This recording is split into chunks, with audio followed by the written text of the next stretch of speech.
Boom Salibanda era Isasa Mukabira. A positive person, always laughing, always giving love, caring. That one that there. Welcome back. I hope you enjoyed those music videos that I played out for you. And I'm but if you stay away from instructions,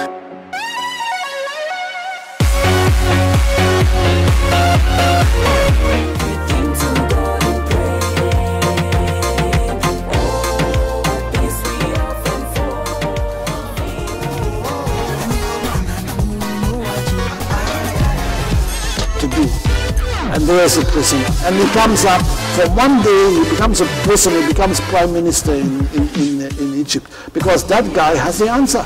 And you know, and God sent him there in order to facilitate salvation even for his own family. They brought a soul to him. They didn't even think that he has got anything to offer, but this young man was their salvation. Without this one young man, they could not have lived. They would have nice things. Have good friends. But don't ever think that makes you better than somebody else. And if you don't have those things, don't ever think that makes you less than somebody else.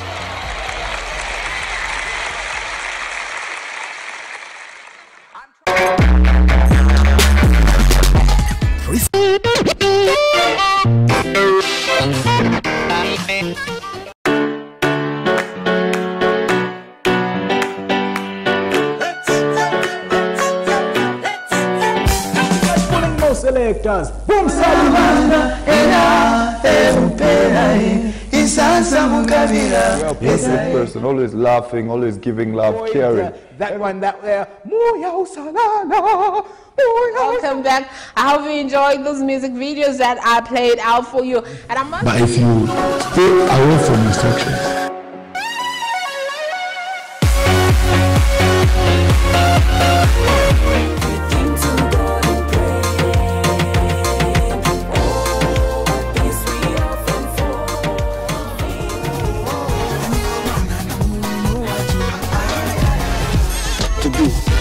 and there's a Prism. And he comes up, from one day he becomes a Prism, he becomes prime minister in Egypt, because that guy has the answer. And you know, and God sent him there in order to facilitate salvation even for his own family. They brought a soul to him. They didn't even think that he has got anything to offer, but this young man was their salvation. Without this one young man, they could not have lived. They would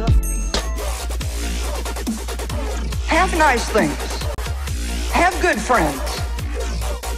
But don't ever think that makes you better than somebody else. And if you don't have those things, don't ever think that makes you less than somebody else.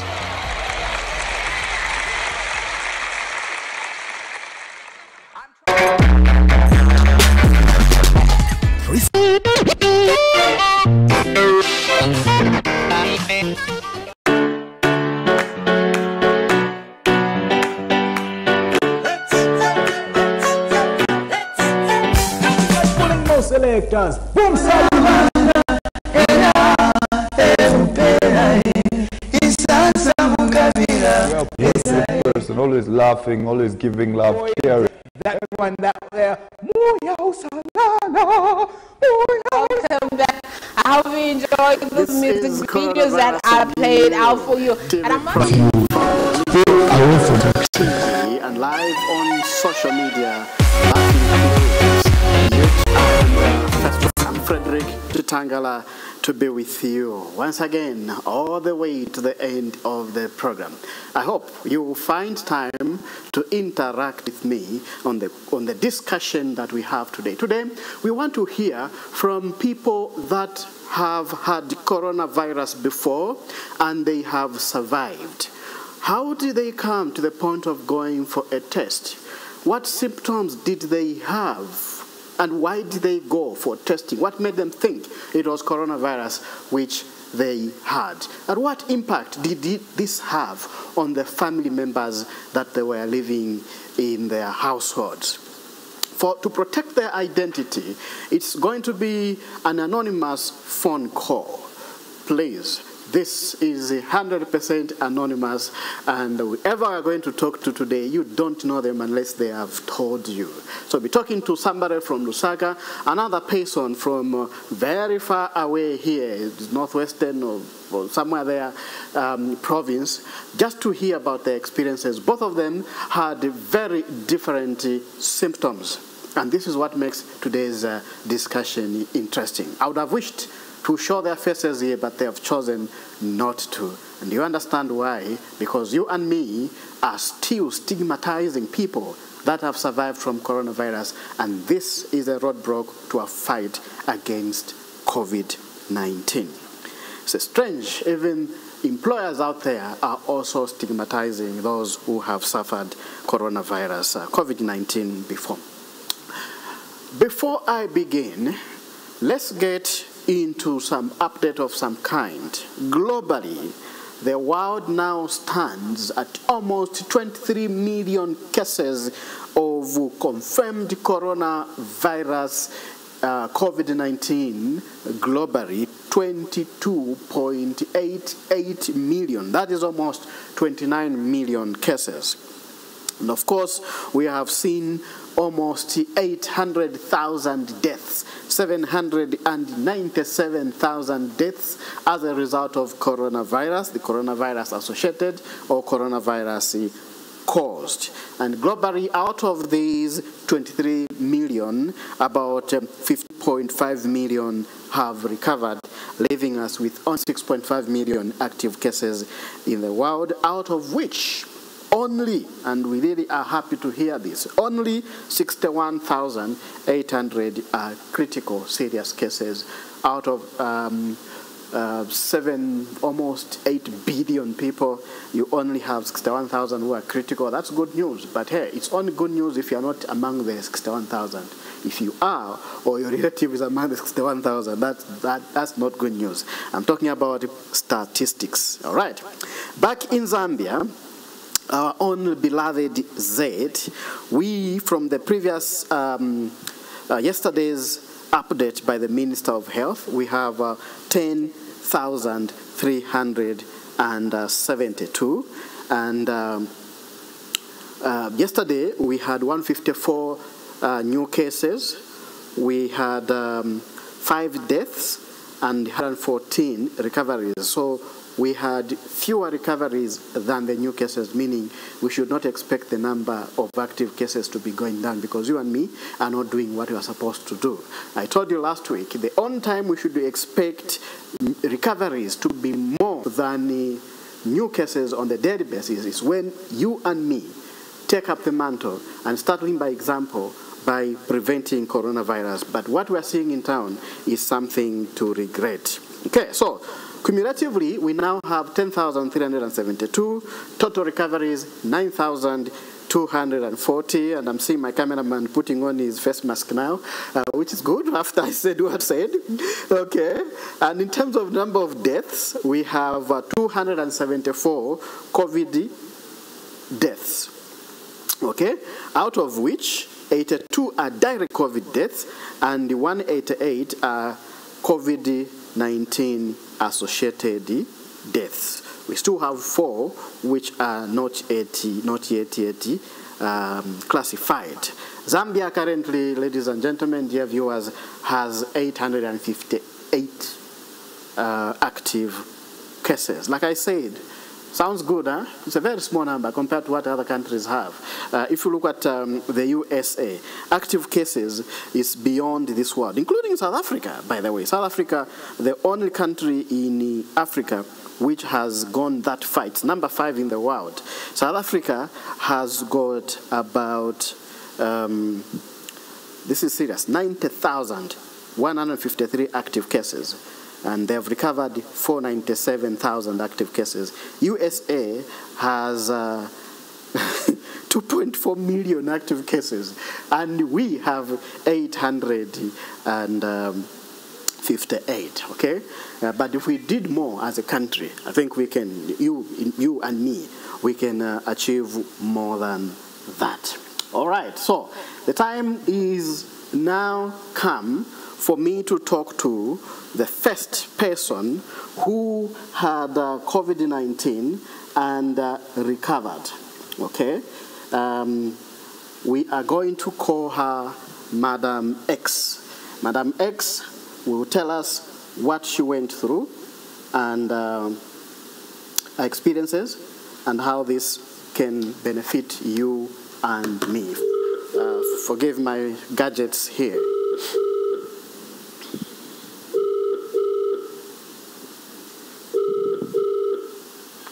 Hello?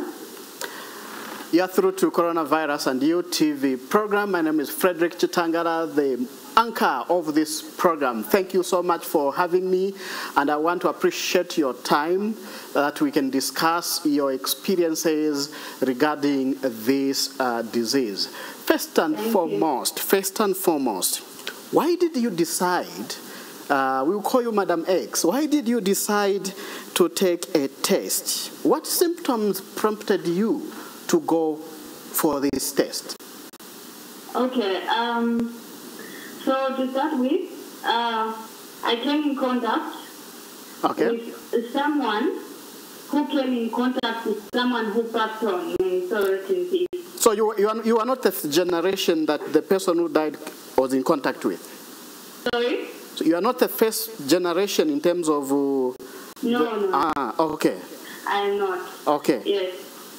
So that person who came in contact with the person who passed on, gathered his courage and said, you know what, I think this is the issue. This person has died of this. Mm-hmm. I think let's go to the hospital. Yes. Then we went. Of course, before that, like a week before, we had lost the sense of smell completely. But then, both you and him? Sorry? Both you and the gentleman who you were in contact with? Both me and the gentleman. You lost a sense of smell? Yes, we both lost a sense of smell. Yeah. Of course, what the problem was. We were so relaxed, but after the news came out that the man actually had this virus, then he said, I think let's just go. So we went, and yes, after some days, the results came out positive. Okay, and did the doctor confirm that loss of sense of smell is a symptom? Yes. Early symptoms of COVID-19. Okay. I want you to briefly, for a few seconds, maybe a minute, talk to us about how that feeling affected you of not having a smell, a feeling of failing to smell even your favorite food, including your favorite perfume. How was it? Funny enough, the first days you don't realize. Yeah. But then, for me, you wake up in the morning, you're getting ready to go for work, then you spray. Yeah. And then you just can't smell it. You're like, I probably have used this spray for a long time. I was actually forced to go and get another one. Another perfume? Yes. Because you thought the perfume you had was had expired, maybe? Yes, maybe. I got another one and still, I just said, okay, fine. I think let me just go for this test. Yeah. Yes, then I went for that test. It was positive. I only had the lots of smell, the rest was fine. Yeah. Yes, and then now later I recovered. Okay. How long did it take you to recover from that loss of sense of smell? For about 2 weeks plus. 2 weeks plus? Yes. Oh, and in that 2 weeks, you were isolated from close relatives or even workplace. Well, is it true? Unfortunately, I live in a very small house. I see. Yes. So these are challenges of most households in Zambia, right? Yes, that is a very big challenge. Yeah, we take note of that. Let's talk about your testing experience. Was it painful when they plicked that thing which looks like a long earbud? Yeah. No, it wasn't. It wasn't painful because then I was expecting expecting it because of how I saw it, that it was going to be painful. Yeah. I was expecting the pain. So when I went there, it was just it was uncomfortable, but not painful. So just like something sitting like, that's what I would describe it. I tested, so it wasn't painful, but just uncomfortable. But it didn't last long, right? Inside your house. Yeah. Yes. So how long did it take from the point you tested to the point when the results came out? From the point I tested to the point I got the results. Yes. How long did it take? It took about 7 days. Okay. 7 days now. That sounds good. Nowadays, I hear results. My own result took 3 weeks. But I was told it's because it was negative, so they didn't see the need to let me know. I had to call for them to tell me. But they say those who tested positive knew from the group where we tested knew that they were positive earlier than all of us. Okay. Yeah. So I guess did your family know about this, or they still don't know up to now? Sorry? Did your family know about that experience? Some of them knew. Okay. Some of them knew, and they were still in denial. Yeah. As usual, we are Zambians, aren't we? Okay. As we end towards the end of our 5 minutes, I promised you. What can you tell people that think COVID is not real? COVID-19 is very real. Especially that I got the virus from somebody who came in contact with somebody who died. Yes. You really don't need to wait to say, unless it affects someone I know. Yes. Like, it's real. I think it's very bad to even wish that someone you know should have this disease. Yeah. Yes. Keep the social distancing, mask up, and time. It's so real. Absolutely. Yes. Absolutely. And what is your when you were told you were positive and knowing that the person who gave it to you got it from somebody who has died, what was in your mind psychologically, emotionally? What came into your mind? It was so scary at first. Yeah. But then I gathered the courage because the recovery rate was higher than the death rate. Yes. Of course, that is no reason for you to take advantage, but then that was so comforting for me, you know. I felt like I can do this. I just need to make sure that my nutrition is on point. Yes. I follow everything from the health facility so I can restore my health. Yeah. You know? Yeah. Yes. You are so brave, and thank you for appearing on my program today. I must mention that I've got a relative who lost his sense of smell. It's now getting into 1 month. He still can't smell anything. He has tried so many things, but we continue hoping for the best out of this. But thank you for your brevity, and thank you for taking time to sensitize my viewers today, especially those who are thinking this thing was created for some group of people. And by the way, I forgot one question. You sound like a young person, a youth. Sorry? You sound like a youthful person. Okay.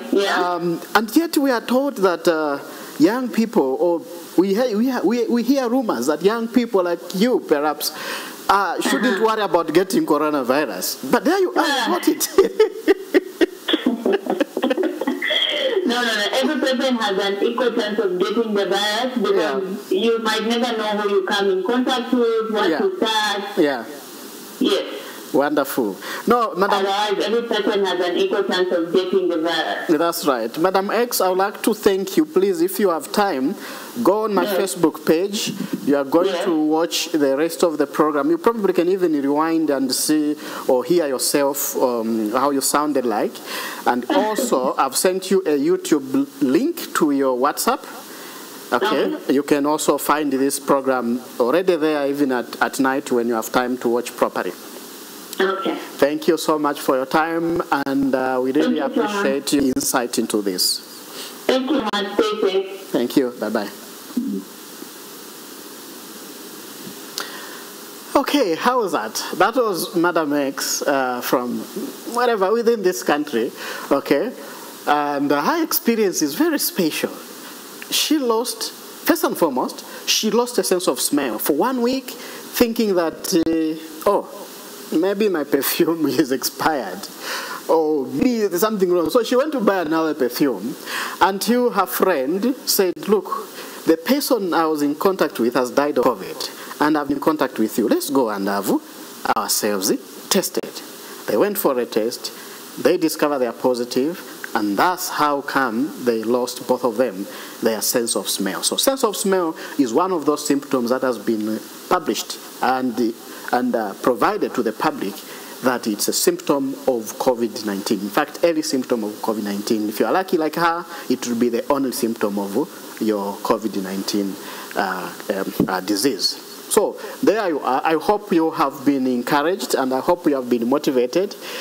Soon, after I talk to my next guest, who also has some experience with COVID-19, but different from the lady I've just finished talking about, I'll open the phone lines using the phone number that is on the screen. But meanwhile, it's inactive, so if you call, no one is going to answer.